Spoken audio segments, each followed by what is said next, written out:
Salut la commu, nouvelle piste de sortie dispo sur toutes les plateformes. Le thème, c'est le suivant, c'est essayer, être curieux de tout et tout tester. Dans cet épisode, on va voir ensemble d'abord pourquoi il faut être curieux, et ensuite on verra comment le devenir davantage, notamment en se lançant dans tout ce qui vous intéresse. Donc n'hésitez pas à vous abonner, que ce soit sur la plateforme où vous m'écoutez ou sur Insta et TikTok, où j'essaie de vous proposer de beaux visus. Donc voilà, d'abord on va parler du fait d'être curieux. Dans le dico, une partie de la définition, c'est la suivante. Quelqu'un de curieux est quelqu'un de désireux de savoir, d'être informé, d'être mis au courant ou simplement d'observer. Donc c'est une qualité. La curiosité, c'est d'abord un désir de découverte, d'apprentissage. Il est vrai que faire toujours la même chose, ça peut vite être chiant et redondant. Alors on s'essaye à de nouvelles choses. Et c'est pendant ces nouvelles choses qu'on apprend le plus. Et c'est ouf d'apprendre en vrai. Et il y a tellement de choses à savoir, à connaître, à découvrir, que c'est dommage de toujours s'enfermer dans quelque chose qu'on maîtrise. L'étendue des inconnus, elle est si grande comparée à tout ce que l'on sait, qu'on est obligé, ça devient parfois naturel, de s'intéresser à toutes les choses qu'on ne connaît pas. Et je pense que c'est parfois intéressant et enrichissant quand même de se perfectionner ou de foncer dans un seul domaine, mais le mieux c'est de s'intéresser à tout, je trouve. Ça me paraît beaucoup plus excitant. Après, chacun son truc, bien sûr. Par exemple, avant, tout le monde se spécialisait. Même si c'est encore très valorisé, notamment dans le monde du travail, j'ai l'impression qu'on tend un peu plus à devenir des personnes complètes, aux compétences et domaines variés, quoi. Après, peut-être que je me trompe. Par exemple, moi, pour le sport, avant, j'ai fait le même sport pendant 18 ans. Mais c'était souvent la même chose. Bien sûr, il y a des avantages. J'étais avec mes potes, je faisais quelque chose que j'aimais, et c'est encore mieux quand tu es doué à ce truc-là, quoi. Mais ces dernières années, que ce soit seul avec des copains ou avec ou sans objectif, j'ai essayé plein de sports qui m'ont plu. Certes, je pense pas que ces sports ont dépassé mon amour pour le premier sport, mais j'ai appris plein de nouvelles choses, que ce soit dans le domaine, même pour moi, où j'ai habitué mon corps à faire de mouvements différents, des efforts nouveaux et des dépassements encore plus importants. Si j'avais continué mon premier sport, je pense que j'aurais pas pu m'ouvrir à ces autres univers. En plus, c'est intéressant comme exercice car on recommence de zéro, on est nul au départ, il faut tout réapprendre et c'est méga intéressant. Et en plus, il y a la possibilité de faire plein de nouvelles rencontres. Un autre exemple, c'est la lecture. Pareil, pourquoi ne lire qu'un seul auteur alors qu'il en existe quasi une infinité?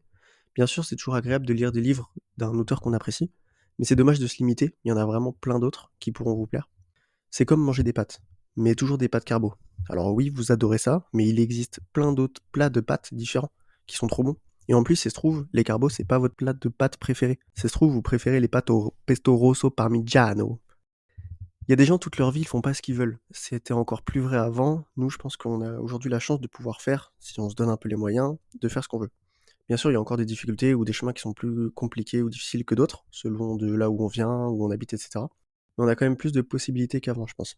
Puis on est dans un monde où il y a tellement de choses que c'est dommage de faire des trucs qu'on pense aimer, alors qu'il y a des trucs qui vont vraiment vous faire vivre encore plus, genre à 120%. Être curieux, ça peut aussi vous permettre de sortir un peu plus souvent de la routine et de vivre des expériences ou des aventures plus enrichissantes et grandissantes. La curiosité, elle peut aussi s'interpréter comme une source de créativité, d'innovation. Il y a Daniel Pénac, un écrivain français, qui disait que on ne force pas la curiosité, on l'éveille.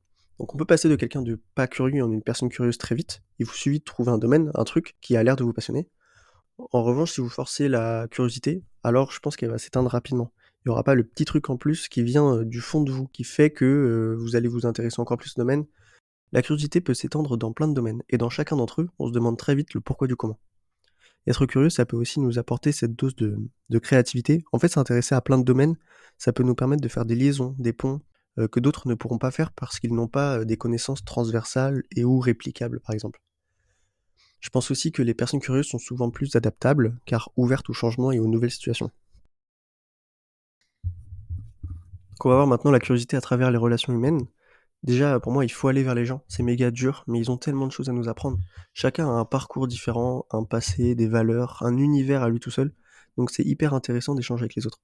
Encore plus s'ils sont d'une autre nationalité. Ça permet d'ouvrir encore plus notre esprit en vrai. Et quand on s'intéresse vraiment à l'autre personne, on fait vraiment le curieux, sans abuser bien sûr, eh bien on se met à sa place, on comprend plus facilement et notre empathie augmente. De plus, une personne, elle est intéressante, pas par son parcours ou ce qu'elle a réalisé, elle est intéressante parce qu'elle s'intéresse à vous. C'est mieux un mec ou une meuf où la discussion rebondit sur nos deux vies plutôt qu'une personne qui parle que d'elle, tu vois. Quand vous êtes à plusieurs ou avec quelqu'un qui vous enseigne, n'hésitez pas à poser des questions, à vous intéresser au truc comme si votre vie elle en dépendait. Avoir ce sentiment de flow avec quelqu'un, tu vois, et être rempli de gratitude par rapport au fait qu'il vous enseigne quelque chose. C'est trop stylé d'enseigner, de transmettre quand on y pense. On donne quelque chose qui peut être sacré et changer des vies des fois. Quand on était petit, poser une question pouvait vraiment être difficile, notamment à cause du regard des autres, mais c'est en posant des questions qu'on apprend, pas en faisant semblant de comprendre le truc. faites répéter le gars 5 fois, on s'en fout. Deuxième partie, on va voir maintenant pourquoi il faut tout essayer et tout tester. Déjà, il y a Andrew Williams qui disait qu'il valait mieux essayer que de ne jamais échouer. Et il y a aussi moi qui disais qu'il valait mieux tout tester, quitte à tout rater. Donc voilà, c'est deux grands penseurs du 21e siècle. Mais bon, en vrai, si on essaye pleinement, qu'on s'engage et qu'on expérimente à fond, alors on n'aura pas de regrets. Surtout qu'on regrette jamais les choses qu'on a essayées, sauf si vous faites des dingueries bien sûr, mais plutôt les choses qu'on n'a jamais essayées. Par exemple, sur un sujet, j'ai regardé des centaines de vidéos. Maintenant, j'ai quelques bases dessus, mais mon envie pour ce projet est partie. Donc je n'ai rien construit. En soi, c'est pas grave. On n'est pas obligé de construire quelque chose à chaque envie. Mais c'est dommage parce qu'il y avait un projet qui aurait pu beaucoup m'aligner, je pense. À voir s'il le refait surface un jour. Et je pense que c'est en expérimentant, en étant dans ce sentiment de flow, qu'on vit pleinement. C'est comme ça qu'on saisit les meilleures opportunités, qu'on va au bout de nos choses et qu'on saisit notre chance. C'est aussi une méthode pour apprendre à se découvrir encore plus, en comprenant ce qui nous anime, ce qu'on aime et aussi ce qu'on n'aime pas.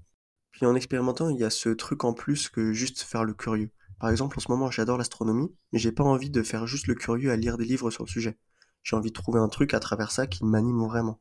Je sais pas encore ce que ce sera, mais ce sera quelque chose qui m'excitera et me donnera envie d'apprendre encore plus sur le sujet.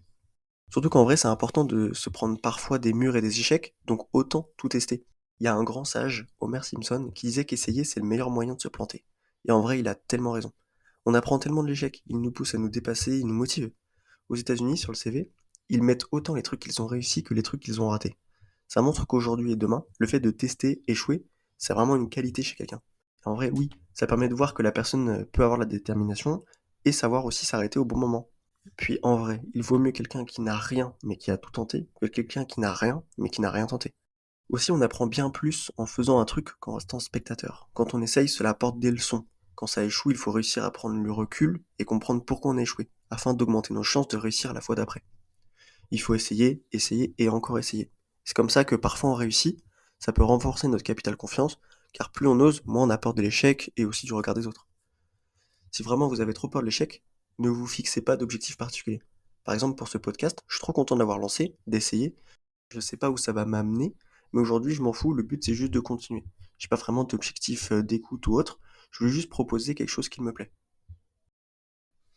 Et puis en vrai, on s'en fout des autres. Essayez les choses tout seul. Vous n'aurez pas forcément la même détermination que les autres, ni la même vision, donc dans ces cas-là, si c'est possible, essayez. Le pire, c'est quand les autres te disent non, ça marche pas. Alors quand c'est comme ça, vois-le de tes propres yeux que ça marche pas. Essaye-le, quand même. Ça va te permettre de comprendre plein de choses sur le fonctionnement de la société ou autre. Et peut-être que c'est ce projet qui va te faire commencer un autre grâce à une idée ou une rencontre. Et ça sera grâce à celui-là que tu vas réussir. T'as capté? Et puis il faut être un bon sceptique. C'est une idée de Olivier Roland, un écrivain et entrepreneur français, qui conseille à tout le monde de tout essayer. Donc dès que quelqu'un te dit non, ça marche pas, foncez, essayez pour voir pourquoi ça fonctionne pas et pourquoi ça fonctionne parfois. Donc voilà pour ce podcast. Continuez ou devenez curieux. Ça vous apportera plein de bénéfices, je suis sûr. Et allez au bout de vos idées. Expérimentez, tentez les choses que vous avez dans un coin de votre tête, sans penser aux éléments extérieurs. Lancez-vous. Regardez pas juste les tutos YouTube. Construisez quelque chose. Foncez tête baissée. Souvent, ce sera dans un mur, mais parfois vers de nouvelles opportunités, personnes et sensations. On n'oublie pas que l'échec, c'est qu'un tremplin. Ce qui compte, c'est la façon dont on l'interprète et la manière dont on choisit d'en tirer profit. Donc voilà, c'est tout pour moi pour cette piste. N'hésitez pas à vous abonner. Gros bisous. Zbleu.